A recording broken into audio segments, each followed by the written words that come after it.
So ito na nga, maaari na tayong makapag-avail ng libreng check-up, screening, gamot at laboratory mula mismo sa mga pinakamalalapit na partner clinics, butika at maging private hospitals sa pamamagitan ng PhilHealth Yakap program. Paano makapagrehistro? Tuturuan tayo mismo ng PhilHealth. Hello mga ka-PhilHealth!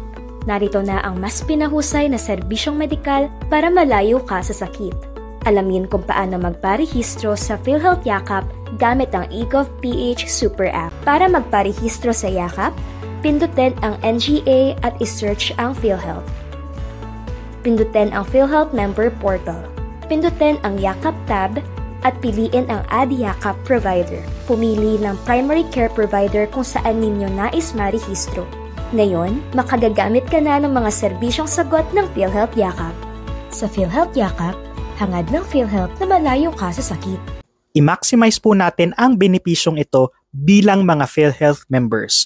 Follow for more money tips and stay smart out there.